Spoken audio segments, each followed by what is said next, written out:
السلام علیکم ورحمۃ اللہ وبرکاتہ۔ نحمده ونصلي ونسلم على رسوله النبی الحنین المکین الرؤوف الرحیم، اما بعد فاعوذ باللہ من الشیطان الرجیم، بسم اللہ الرحمن الرحیم۔ وافعلوا الخیر لعلکم تفلحون۔ صدق اللہ العظیم، والصلاة والسلام علی اشرف الانبیاء والمرسلین وعلی آلہ وصحبہ وعلماء امتہ وصلحاء ملتہ واتقیاء دینہ اجمعین الی یوم الدین، اما بعد۔ اللہ سبحانہ و تعالیٰ نے تمام ایمان والوں کو آپس میں ایک دوسرے کا بھائی بنایا ہے اور فرمایا کہ انما المؤمنون اخوہ۔ مسلمان امیر اور دولت مند ہو تو وہ غریب مسلمان کا بھائی ہے،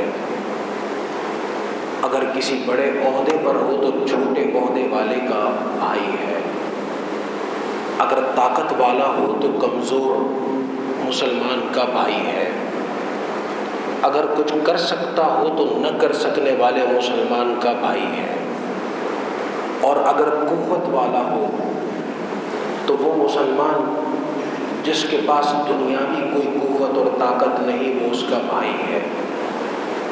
کوئی گورا ہے رنگت میں تو وہ جو گورے نہیں ہے یہ ان کا بھائی ہے، اور کوئی عزت والا ہے تو مسلمانوں میں وہ جو کسی بھی وجہ سے دنیا کی عزت اور شہرت کے حامل نہیں یہ ان کا بھائی ہے۔ چھوٹوں، کمزوروں اور بے بس اور مظلوم اللہ نے ان کو یہ حق دیا ہے کہ وہ ان طاقت والوں، دولت والوں، قوت والوں کو بھائی سمجھیں، لیکن یہ جو قوت والے ہیں، اقتدار والے ہیں، منصب اور عہدے والے ہیں، ان کو بھی یہ حکم دیا ہے کہ وہ ان بے بسوں کو اپنا بھائی جانیں۔ اور پھر سورہ حج کی 77ویں آیت کا آخری حصہ ہے کہ ایمان والوں، جتنی فرض عبادات ہیں اور نماز کے اراکین ہیں ان کی ادائیگی کے بعد یہ حکم دیا کہ وَافْعَلُوا الْخَيْرَ لَعَلَّكُمْ تُفْلِحُونَ۔ کوشش اور بھرپور کوشش یہ کرتے رہو کہ جتنا تمہاری ذات سے کسی کا بھلا اور فائدہ ہو سکے اس کو کرتے رہو۔ فرمایا لَعَلَّكُمْ تُفْلِحُونَ، تمہارا اس خیر کے اس عمل کو کرنا یہ اللہ کی بارگاہ میں تمہارے لیے نجات کا ذریعہ بن جائے گا۔ مسلمانوں کا یہ مزاج تھا کہ وہ گرتے ہوئے کو سنبھالا دیا کرتے تھے، وہ کمزوروں کو اٹھایا کرتے تھے، وہ مظلوموں کی داد رسی کرتے تھے، وہ پریشان حال کو اس پریشان حالی سے نکالنے کی پوری تگ و دو کرتے تھے۔ لیکن جب سے مسلمانوں کا یہ مزاج بدل گیا تو اللہ نے بہت ساری نعمتوں کو ہم سے چھین لیا، اور سب سے بڑی نعمت یہ ہے کہ دنیا میں ظاہری طور پر تمام تر وسائل کی موجودگی کے باوجود انفرادی سطح پر بھی اور قومی اور حکومتی سطحوں پر بھی مسلمانوں کی نہ کوئی قوت ہے، نہ طاقت ہے، نہ عزت ہے، نہ روب ہے، نہ دبدبہ ہے، نہ جاہ و حشمت ہے، کچھ نہیں۔ ایک کسی کافر ملک کا وزیر اعظم اور صدر آ جائے تو دنیا کے سارے مسلمان حکمران اس کے سامنے ڈھیر ہو جاتے ہیں۔ ایک بڑے سے بڑا کوئی مغرب کا بزنس مین آ جائے تو ہمارے یہاں کے بزنس مین اس کے سامنے ڈھیر ہو جاتے ہیں۔ وجہ اس کی یہ ہے کہ ہم قوت، طاقت، عزت اور دنیا میں سرفرازی اور سربلندی کا منبع اور سچ چشمہ اپنے مسلمان بھائیوں کو نہیں سمجھتے، اپنی مسلمان قوم کو نہیں سمجھتے، اپنی مسلمان امت کو نہیں سمجھتے۔ ہم دوسروں پر تکیہ کرتے ہیں، اور جب کوئی شخص، کوئی فرد، کوئی ادارہ، کوئی قوم اپنے لوگوں کے بجائے کسی اور پر تکیہ کرنے لگے، کسی اور پر بھروسہ کرنے لگے، تو پھر وہ عزت جو ان کے ہاتھ میں ہوا کرتی ہے، اللہ تعالیٰ اس عزت کو ان سے چھین لیا کرتا ہے۔ مسلمانوں کا عالم یہ ہوا کرتا تھا کہ مسلمان ہمیشہ دینے والے رہتے تھے، مسلمان ہمیشہ لوگوں کو کھڑا رکھنے والے ہوا کرتے تھے، مسلمان اپنے گرتے ہوئے دوستوں اور بھائیوں کے لیے سہارا ہوا کرتے تھے۔ اور تو اور اگر کوئی اجنبی بھی آ جاتا تو وہ اجنبی بھی ان سے متاثر ہوئے بغیر نہیں رہ پاتا، وہ بھی یا تو مسلمان ہو جاتا اور یا مسلمانوں کا ہم نوا بن جاتا۔ بغداد میں مسلمانوں کے عروج کے زمانے میں ایک شخص مغرب کی طرف سے آیا، اور آ کر کے اس نے چاہا کہ دیکھوں کہ مسلمان ہیں۔ آج کہیں پر بھی کوئی بادل چلتا ہے اور اس کا پانی اترتا ہے تو اس فصل کا خراج مسلمانوں کو ملتا ہے۔ اگر کہیں قوت ہے تو اس کا مرکز مسلمان ہے، اگر عزت ہے تو مسلمانوں کے پاس ہے۔ اور اسی لیے مغرب کے موجودہ اسپین میں وہاں کے رہنے والے نکالی کے طور پر مسلمانوں سے متاثر ہو کر کے مسلمانوں کا سا لباس پہنا کرتے تھے، مسلمانوں کی زبان، اپنی زبان اسپینش کو چھوڑ کر کے عربی زبان بولتے تھے۔ عربی زبان میں اس وقت مہارت کو حاصل کرنا دنیاوی عزت، نمود، نمائش، حکومتی منصب کے لیے اس وقت ایک ضروری امر ہو گیا تھا، اور وہ اس میں کوشش کرتے تھے، اس لیے کہ اللہ نے ان کو اس باہم ایکے کی وجہ سے، اس اتحاد کی وجہ سے عزتیں اور سربلندیاں عطا فرمائی تھیں۔ چنانچہ وہ شخص بغداد آتا ہے گھوم گھوم کر کے۔ اس زمانے میں ہوٹلز کا رواج نہیں تھا، سرائے ہوا کرتی تھی جس کو انز کہتے ہیں۔ یہ سرائے ہوتی تھی جہاں کھانا ملتا تھا مسافروں کو، وہاں آ کر کے وہ کھانا کھانے لگتا ہے، اور جب کھانا کھانے بیٹھتا ہے تو سامنے بغداد کا ہی ایک شہری وہ اس اجنبی کو دیکھتا ہے، اس کے حلیے سے، اس کے لباس سے اس بات کا اندازہ لگاتا ہے کہ یہ مقامی نہیں بلکہ کوئی اجنبی ہے۔ چپ کر کے خاموشی سے وہ اٹھتا ہے اور جا کر کے وہاں جو بھی کاؤنٹر ہوتا ہے اس کے اوپر اس کے کھانے کی رقم ادا کر کے خاموشی سے چلا جاتا ہے۔ یہ اجنبی کھانا کھانے کے بعد کھانے کی رقم دینے کے لیے جب کاؤنٹر کی طرف جاتا ہے تو کاؤنٹر پر موجود شخص وہ کہتا ہے کہ آپ کا بل ادا کر دیا گیا ہے۔ یہ کہتا ہے میں اس شہر میں پہلی مرتبہ آیا ہوں، میں کسی کو نہیں جانتا، میرا بل کوئی کیوں ادا کرے گا؟ کہا کہ کوئی شخص تھا اور اس نے اللہ کے واسطے آپ کو مہمان سمجھ کر کے تحفتاً آپ کی رقم کو ادا کیا، تو کہا کہ میں اس سے ملنا چاہتا ہوں۔ کہا کہ وہ اگر ملنا چاہتا تو وہ یہاں رک جاتا۔ اس نے یہ عمل اللہ کی رضا کے واسطے کیا، رقم ادا کی اور چلا گیا۔ یہ ایک واقعہ تھا اور بہت ہی حیران کن بات تھی اس اجنبی کے لیے۔ چنانچہ وہ وہاں سے نکلا اور بازار چلا گیا۔ بازار میں دکان پر جا کر کے کپڑا خریدنے لگا۔ جب اس نے کپڑے کو پسند کیا، کپڑے کی رنگت کو بھی پسند کیا، تو دکاندار نے کہا کیا آپ خریدنا چاہتے ہیں؟ کہا جی ہاں میں کپڑا خریدنا چاہتا ہوں۔ تو کہا میرا ایک مشورہ ہے، اگر آپ قبول کر لیں۔ تو فرمایا جی، کہ جو سامنے دکان والا ہے آپ یہ کپڑا یہاں سے نہ خریدیں، یہ کپڑا وہاں سے خرید لیں۔ یہ خاموشی سے اٹھا اور جا کر کے اس دکان پہ سے کپڑا خرید لیا۔ لیکن بڑا حیران ہوا کہ کپڑا جب دکاندار بیچتا ہے تو اس کو کچھ فائدہ ہوتا ہے، اس شخص نے اس فائدے کو خود لینا کیوں گوارا نہیں کیا؟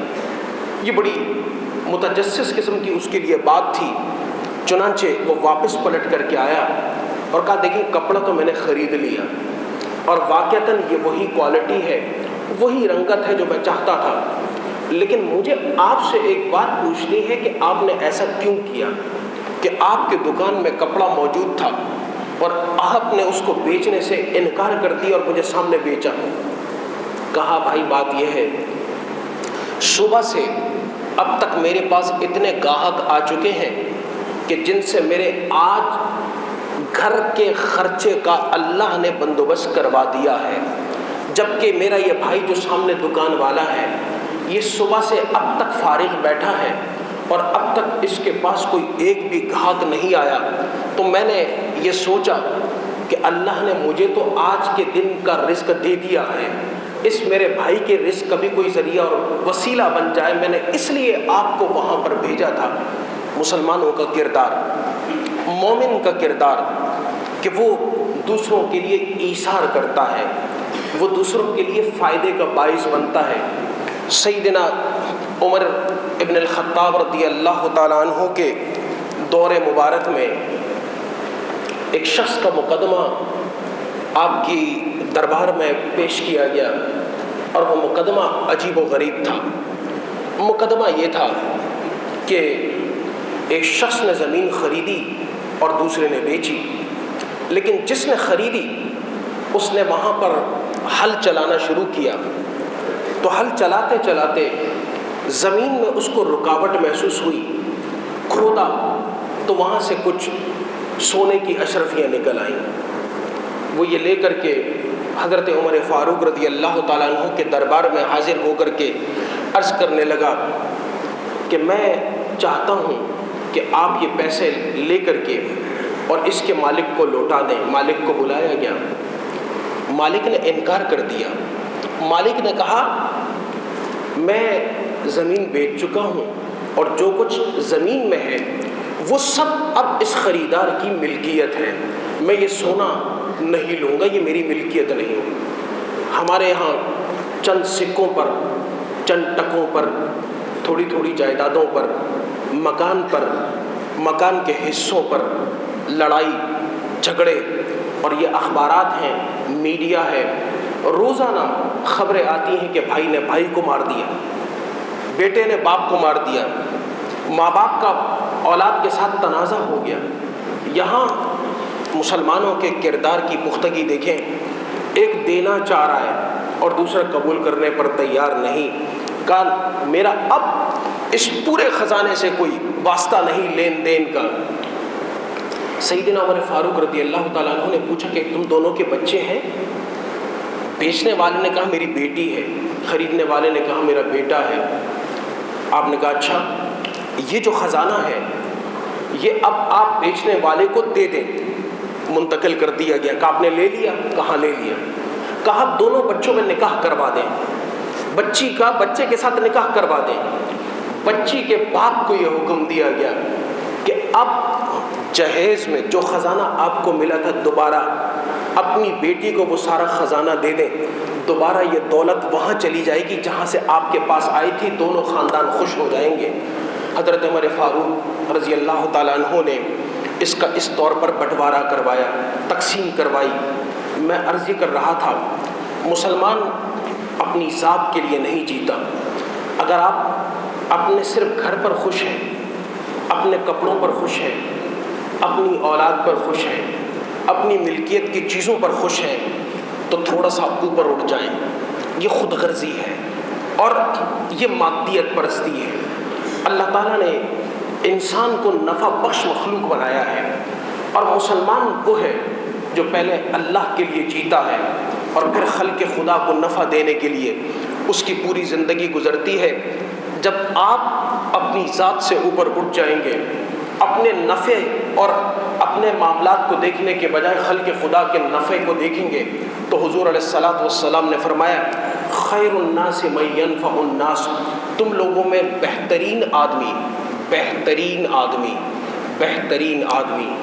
آپ کو پتہ ہے کہ آج کمپنیاں سرٹیفکیٹ لینے کے لیے کتنی تگ و دو کرتی ہیں، کتنی محنت کرتی ہیں، کوالٹی کو مینٹین اور ریٹین کرنے کے لیے کتنی تگ و دو ہوتی ہے۔ حضور علیہ الصلوۃ والسلام نے فرمایا مومن اور مسلمان حقیقی معنی میں وہ ہے جس کو سرٹیفکیٹ دیا جا سکتا ہے بہترین مسلمان کا، وہ ہے خیر الناس من ینفع الناس، جو خلق خدا کو فائدہ پہنچانے والا ہو۔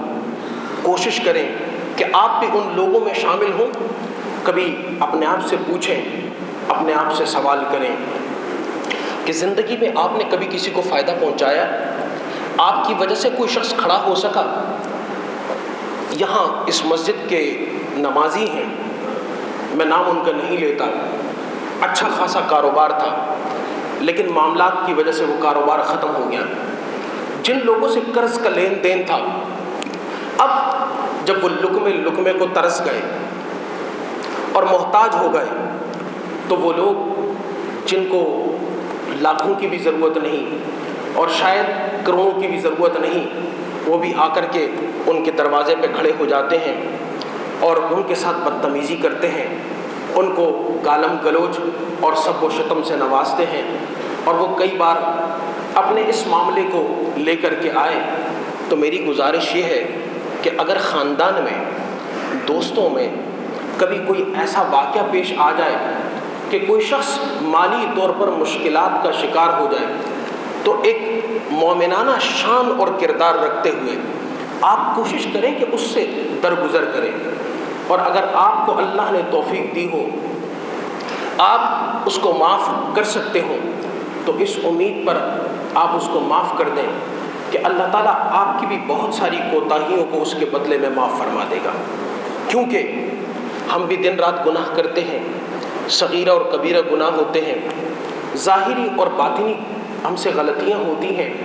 اگر ہمارا کردار یہ ہو جائے کہ ہم دوسروں کی معمولی کوتاہیوں کو اور ان کی کمزوریوں کو نظر انداز کرنا شروع کر دیں تو یقین جانیے ہماری بھی بگڑی سنور سکتی ہے، ہمارے بھی معاملات بہتر ہو سکتے ہیں، اور ہم نے اپنا مزاج بنا لیا ہے کہ اچھی چیز ہماری ہمیشہ اپنی طرف ہو اور بری چیز دوسروں کی طرف ہو۔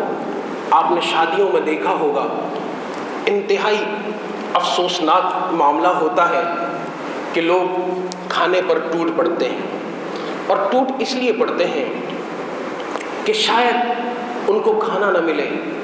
ارے مسلمان تو ایثار کرنے والا ہوتا ہے، اول تو شادی سے کوئی بھوکا نہیں آتا، اور دوسری بات آپ تو ایثار کرنے والے ہوں، دوسروں کو کھانا دینے والے ہوں، اگر کوئی اور شادی میں بھی آپ کی وجہ سے کھانا کھا لیتا ہے تو آپ کے لیے تو خوشی کی بات ہونی چاہیے۔ غم کی بات تو یہ ہے کہ میں نے کھانا کھایا اور کسی اور نے کھانا نہیں کھایا۔ یہ خوشی کی بات نہیں کہ میں تو کھا چکا اور کسی اور کو کچھ نہیں ملا۔ اس لیے اپنے جتنے اخلاق ہیں، اپنے معاملات ہیں، ان کی طرف متوجہ ہونے کی ضرورت ہے، ان کے اصلاح کی ضرورت ہے کہ کہیں ایسا نہ ہو کہ ہماری وجہ سے کوئی محروم رہ جائے، کوئی پریشان ہو جائے اور کسی کا معاملہ خراب ہو جائے۔ اسی بات کا نام ایثار ہے، اور اس کو مسجد سے شروع ہونا چاہیے کہ اگر آپ کو پنکھے کے نیچے جگہ نہیں ملتی تو آپ دوسری ایسی جگہ پر ضرور بیٹھ جائیں کہ جس سے آپ کا بھائی جو باہر سے آیا پنکھے کے نیچے بیٹھ جائے۔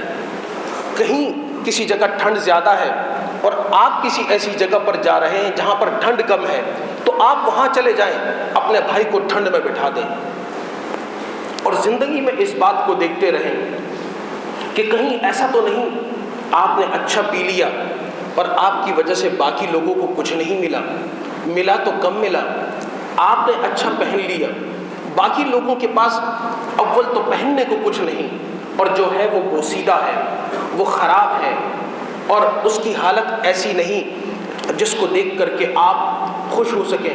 تو اپنے مزاج کو تبدیل کریں، اور اس لیے حضور علیہ الصلوۃ والسلام نے فرمایا کہ مسلمان وہ ہے جو دوسروں کے لیے فائدے کا باعث ہو، نفع کا باعث ہو، ان کے لیے خوشی کا باعث ہو، ان کو دینے والا ہو، ان پر رحم کرنے والا ہو، ان کے ساتھ معاملات میں اس کا مزاج بہت نرم ہو۔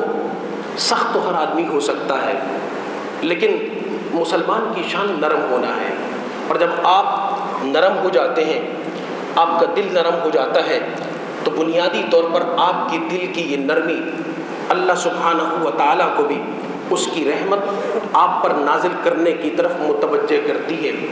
پھر آپ کو دعائیں کرنے کی ضرورت نہیں پڑتی۔